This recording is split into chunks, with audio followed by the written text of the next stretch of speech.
미래를 보는 창 JTB. 안녕하세요. JTB J입니다.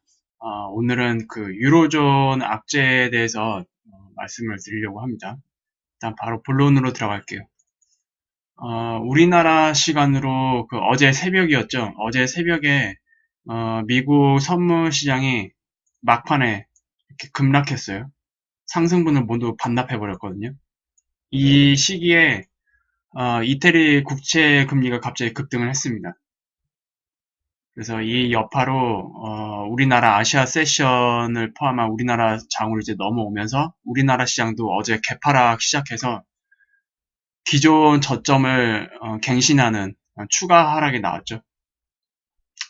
그래서 일단 지금 시장 상황도 아직까지는 이제 그 여파가 계속 남아 있긴 한데 제가 저번 영상에서 말씀을 드렸을 겁니다. 우리나라 시장 같은 경우에는 추가 하락이 나오더라도 심하게 하락하는 그런 일은 없을 거다.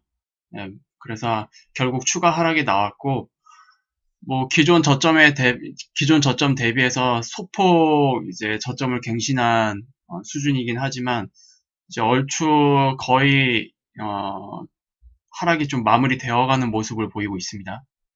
뭐 이번 주에 어제 저점을 갱신할 수도 있겠지만 갱신한다고 해도 크게 갱신할 것 같진 않아요. 그냥 조금 갱신하는 정도? 그 정도에서 이제 마무리될 것 같은데, 일단 그거는, 이제 시장 참여하시는 분들이 잘 대응하시고요. 특히 이런 시기에 툼에 같이 동참하다가는, 개인 손실이 좀 막대할 겁니다. 그래서 일단 미국 선물 시장이 어제, 이 문제로, 유로존의 그 이탈리아 문제로, 장이 조금 안 좋게 끝났고, 그것이 어제 아시아 세션을 전체를 다 뒤흔들었다. 이렇게 보시면 됩니다. 뭐 기존에 뭐 어제 당시에는 언론에서 뭐 미중 문제 뭐 심화된다 뭐 이런 식으로 돼 있는데 이거 다 알고 있는 내용이잖아요. 그게 아닙니다. 이태리 문제입니다. 일단 이태리에 있는 이제 대표적인 대형 은행이죠. BNPS. 지금 장기 흐름을 다시 한번 짚어볼게요. 이것은 이제 주봉입니다. 주봉. 2009년, 2008년 그러니까 금융위기 이후부터 이제 쭉 본 건데 보시면은 알겠지만 거의 뭐 파산으로 가고 있는 그런 흐름이죠. 대충 주당 4,250유로에 해당하던 그 주가가 지금 1.5유로 정도까지 거의 꼬꾸라쳤어요. 아주 꼬꾸라졌는데 조금 자세히 이 부분을 좀 확대해 볼게요. 이겁니다. 이거 2017년부터 BNPS의 그 파산 문제가 이제 이슈화 되면서 크게 급락을 했고, 이런 식으로 조금씩 저점을 계속 낮추고 있어요. 이거를 이제 일봉으로 보면은 이 움직임도 굉장히 크다는 걸 알 수 있어요. 이게 일봉이거든요. 일봉이면, 특히 10월 달에 들어오면서 가파르게 하락을 하고 있죠. 사실상 상장 폐지되는 그 흐름으로 지금 가고 있습니다. 굉장히 심각한 문제예요, BNPS. 그리고 이제 이태리 그 10년물 국채 금리를 보면은 마찬가지로 최근 다시 급등해서 결국 고점을 갱신을 했습니다. 이게 바로 그 어제죠. 어제 새벽에 그 S&P 선물이 마지막에 급락한 이유입니다. 보시면 이 녹색봉 있죠, 녹색봉. 녹색봉이 이게 지금 고점을 갱신해 가서 이제 급등하는 그런 모습이었거든요. 그래서 일단 지금 시장 흐름이 이렇다라는 걸 좀 말씀을 드리고 싶고요. 이태리 문제에 대해서 조금 자세히 좀 설명을 해드리겠습니다. 이제 일단 ECB는 확실히 그 원칙을 고수하고 있어요. 유럽 국가나 기타 뭐 유럽 은행들을 EU 구제금융으로 지원하지 않겠다. 지금 이탈리아의 위기는 사실상 이탈리아 그 대형 은행들의 그 위기랑 거의 직결되는 문제거든요. 만약에 ECB가 여기를 도와줬다. 그러면 어떻게 됩니까? 여러 유로존 은행들, 지금 BNPS 같은 그런 대형 은행들이 처한 위기처럼 다른 유로존 국가들에도 그런 비슷한 위기에 빠진 대형 은행들이 굉장히 많거든요. 구제금융 다 요청하겠죠. ECB가 그거 다 어떻게 도와줘요? 도와줄 수가 없습니다. 천문학적인 돈을 찍어내야 돼요. 그리고 지금은 어떻죠? ECB가 올해 안으로 양적 완화를 끝내고 내년부터는 더 이상 양적 완화를 하지 않겠다. 사실상 양적 완화 종료를 선언을 했죠. 이런 흐름도 같이 엮여 있기 때문에 여기서 엄청난 재정이 필요한 이 대형은행들의 구제금융을 쉽게 지원할 수 있는 그런 상황이 아닙니다. 그리고 지금 대두가 되고 있는 2019년 이탈리아 예산안 책정에 대해서 계속 충돌하고 있거든요. 이탈리아 같은 경우에는 GDP의 그 2.4%에 해당하는 규모로 예산안을 제출을 했어요. 그런데 ECB에서는 1.8% 밑으로 요구를 했죠. 그래서 결국 결렬됐습니다. 사상 최초예요. 예산안을 거부한 건 사상 최초입니다. 그래서 관련 내용을 조금 잠깐 볼게요. 유럽연합이 재정 적자를 대폭 확대한 이탈리아 포퓰리즘 정부의 내년 예산안을 결국 거부했다. EU 회원국의 예산안 승인을 거부한 것은 이번이 최초다. 파이낸셜 타임스에 따르면 EU 집행위원회는 23일 이탈리아가 제출한 내년 예산안을 거부하고 3주 안으로 수정안을 제출하도록 요구했다. 발디스 돈브로브스키 EU 집행위원회 부위원장은 대안이 없다고 말했다.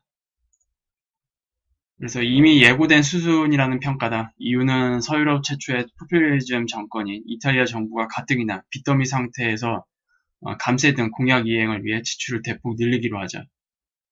정치인들의 특징입니다. 자신들의 권력을 유지하기 위해서 인기 높은 정책들, 현실에 전혀 맞지 않는 인기 있는 정책들을 내세우려고 하죠. 감세, 이런 것들도 다 지금 이탈리아는 감세할 그런 상황이 아닙니다. 국가 자체적으로 엄청난 긴축이 필요해요. 하지만 이탈리아 내부에 있는 기업들이나 은행들이 굉장히 힘들기 때문에 감세가 필요하죠. 역으로. 한마디로 상충돼요. 지금 상황이. 근데 답이 없습니다. 이탈리아가 내년 예산안을 반영한 재정적자 비율은 국내 총생산 대비 GDP 대비 2.4%, 제가 앞서 말씀드렸죠. 그리고 ECB에서는 1.8% 이내로 낮추라고 요구했는데 그걸 거부하고 2.4로 내놨어요. 결국 퇴짜 나갔죠. 집행위원회는 18일에도 이탈리아의 내년 예산이 전례 없는 EU 규정을 위반해왔다는 내용의 서한을 이탈리아 정부 쪽으로 보냈다. 이렇게 했는데도 이탈리아가 그렇게 보낸 거예요. 지금 이탈리아 부채 규모가 GDP 대비 131%입니다. 그리스에 이어서 유로존에서 두 번째로 높아요. 그리스는 아예 답이 없는데 이탈리아도 사실상 답이 없죠. 근데 이탈리아는 어떤 문제가 있습니까? 유로존에서 경제 규모가 3위입니다. 그리스와는 차원이 다른 문제예요. 그래서 재정 적자를 확대하는 현 정권 정책을 고수할 경우 앞서 유로존을 뒤흔든 그리스처럼 이탈리아발 재정 위기가 번질 가능성이 크다는 지적이다. 그리스 문제 같은 경우에는 그 유로존 시스템에 대한 신뢰성을 훼손시킬 수 있다는 그 우려가 가장 크지만 이탈리아 같은 문제는 그걸 넘어서 직접적인 재정 위기로 바로 연결되는 문제입니다.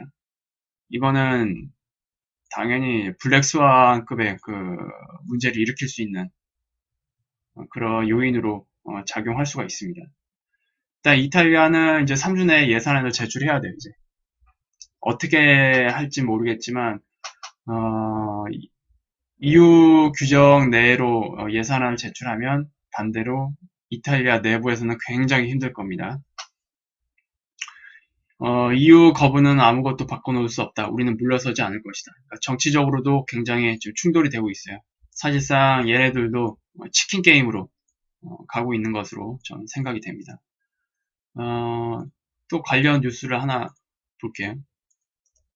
오늘자 지금 거의 제가 이 영상을 녹화하기 바로 전에 올라온 뉴스거든요. 일단 핵심은 이거죠. 말씀드렸다시피 3주 내에 다시 예산안을 제출해라. 이유는 절대로 양보하지 않겠다. 만약에 이것이 충돌해서 결국 해결이 안 된다. 치킨 게임 양상으로 가서 그러면은 이탈리아의 유로존 탈퇴 이슈도 부상하게 될 겁니다. 결국에 지금 이탈리아 정부 자체는 유로존 탈퇴는 아직 염두하고 있지 않아요. 하지만 치킨 게임 양상으로 간다면 이슈가 부상할 수가 있겠죠. 모르는 겁니다. 그래서 뭐 이런 내용은 아까 제가 방금 말씀드린 내용이랑 다 겹치는 내용들이고요. 총선에서 기본소득 도입 등을 약속한 오성운동가 그리고 대규모 감세에 초점을 맞춘 동맹당은 서로의 공약을 지키기 위해 재정 적자를 키우는 예산안을 고수할 수밖에 없는 상황이다. 그래서 치킨 게임입니다. 결국 치킨 게임으로 이제 가다가 어느 한쪽에서 딱 끊어진다. 그러면 이탈리아 시트 우려가 예상이 되는데 이것은 아마도 제 생각에는 다음 금융위기랑 겹칠 것 같습니다. 다음 금융위기 때 이 이탈리아 시트 문제가 반드시 겹칠 거고 실제로 유로존이 와야 될 것으로 저는 보고 있기 때문에 다음 금융위기가 더 심각해질 수밖에 없는 이유들이겠죠. 그래서 한번 정리를 해봤어요. 유로존을 와해시킬 이탈리아 GDP의 약 130%, 지금 뉴스에서는 131%라고 나와 있죠. 130%에 달하는 부채를 안고 있는 이탈리아는 이탈리아 금리가 급등하고 있는데 국채 금리 상황을 감안할 때 투자자들에게 돈을 지원받기 위해서는 높은 이자율을 제시해야 되는 상황입니다. 금리가 계속 급등하고 있잖아요. 그러면 결국 정부가 떠안아야 할 그 부채에 대한 그 이자율이 높아지기 때문에 재정적으로 굉장히 부담이 될 거예요. 그리고 내년 1월 1일부로 ECB는 양적 완화를 종료를 선언을 했어요. 시장에서는 금리가 최소 300% 급등하게 될 것으로 보고 있습니다. 이 영향 때문에도. 이게 겹치는 거예요, 한마디로. 이탈리아의 지금 상황과 ECB의 양적 완화. 채권 매입 여력이 떨어지죠. 양적 완화가 종료가 되면. 그러면 이탈리아의 금리는 최소 300%. 4배죠, 4배. 3배에서 4배 사이로 급등하게 될 거다. 이거는 뭐 사실상 재앙입니다, 재앙. 결국 유로존 3위 경제 규모를 차지하고 있는 이탈리아를 붕괴로 이끌 거고요. 그것은 유로존을 와해시킬 것입니다. 이렇게 붕괴로 이끌게 되면은 이탈리아는 답이 없어요. 그냥 이탈리아 시트 해야 됩니다. 전혀 방법이 없어요. 전혀. 역사적으로 그랬듯이 지난 위기 직전에 공통적으로 일어났던 현상이 뭐였습니까? 모든 위기들 전에 일어났던 것. 바로 긴축이었어요. 긴축. 경제가 탄탄한 기반 위에서 이제 긴축을 진행한 게 아니고 대부분 다 부채, 지금 이 세상이 부채 기반의 시스템이기 때문에 긴축을 해야 되는 그 사이클에서는 어쩔 수 없이 긴축을 하는 거예요. 경제가 튼튼해서 긴축을 하는 게 아닙니다. 그렇게 될 수 없는 시스템이에요. 연준의 긴축은 이미 활발하게 진행되고 있으며 내년에는 22 양적 완화가 종료된다. 이것까지도 다 겹쳐 있죠, 지금. 2018년에는 일단 이머징 마켓이 먼저 시작했죠. 2019년에는 유로존이 여기에 가세를 할 겁니다. 그래서 전체적인 시장 하락을 같이 이끌 거예요. 이 모든 것은 22의 지원만이 해결 가능합니다. 앞서 언급했듯이 유로존 전 지역으로 이제 퍼져 나갈 거고 이탈리아만 구제하고 싶은 22는 그 명분을 합리화할 수 있는 근거가 현재 없어요. EU도 지금 팽팽하게 맞서고 있잖아요. 절대로 지원하지 않겠다. 그리고 예산안까지도 지금 거부하고 있는 마당이기 때문에 치킨 게임으로 가다가 정말 이탈리아가 붕괴로 위기에 처한다? 한 가지 방법은 있어요. 한 가지 방법. 뭐냐? 바로 그 EU 자체적으로 EU 파트너 구제 프로그램에 동의하면 ECB가 이탈리아에 한해서 지원을 할 수가 있습니다. EU 자체에서 통과가 돼야 돼요, 이건. 근데 동의하게 되면은 이제 유로 워치독들, 이제 감시견들이죠. 감시견들에 해당하는 이제 투자 세력들이 이탈리아 국채를 매입해 줄 거예요. 그러면 국채 금리 상승은 억제할 수 있어요. 이거는 이제 2012년에 채택된 통화정책 비상사태 도구 OMT라고 불립니다. 이제 OMT를 제공을 하게 되는데 문제는 이것이 만들어진 이후에 한 번도 사용된 적이 없어요, 지금. 특히 지금과 같은 유례없는 이런 환경에서 이것이 작동되었을 때 어떤 효과를 일으킬지 검증된 적도 단 한 번도 없습니다. 수학자이자 통계학자인 그리고 분석가인 그 암스트롱은 만약 이것이 실패할 경우 유로존은 물론 EU 시스템도 붕괴될 것이라고 예상하고 있어요. 그러니까 유로존뿐만이 아니라 EU 시스템까지도 붕괴될 거다라고 예상을 하고 있습니다. 이런 측면에서 보면은 저는 개인적으로 그 브렉시트가 앞으로 있을 세계 금융 위기 또는 그 붕괴 이후에 영국이 다른 유럽 국가들보다도 빨리 재건할 수 있는 현명한 선택이라고 저는 보고 있습니다. 개인적으로. 지금 당분간은 힘들 거예요. 영국 브렉시트 때문에. 하지만 위기가 발생된 이후에는 명암이 완전히 엇갈리게 될 겁니다. 그러니까 반대로 말하면 현재 유로화 도입한 그 유로존 국가들 있잖아요. 그 국가들 중에서 자국 고유의 화폐 제도까지 없앤 국가들이 꽤 있어요. 그러니까 유로화만 아예 살려둔 지역. 그리고 기존에 가지고 있던, 그러니까 유로존이 생성되기 전에 있었던 그 각 나라마다 고유로 가지고 있는 화폐 시스템이 있을 거 아니에요. 그것을 없앤 유로존 국가들은 총체적인 재난에 빠질 겁니다. 그래서 여러분들이 이 부분을 좀 잘 이해하셨으면 좋겠고, 어쨌든 지금 시장을 뒤흔들고 있는 거는 다른 문제가 아니라 바로 이탈리아 문제다라고 보시면 되고요. 이 문제는 2019년부터 굉장히 심각해질 거라는 전 예상을 하고 있습니다. 그래서 다음 시간에는 그 이태리 위기에 대한 그 전문가들의 견해를 한번 다시 짚어볼 거예요. 그래서 오늘 영상은 이 정도로 마무리하겠고요. 유익한 영상이 되셨다면 구독, 알람, 좋아요 부탁드립니다. 다음 영상 때 다시 찾아뵐게요. 감사합니다.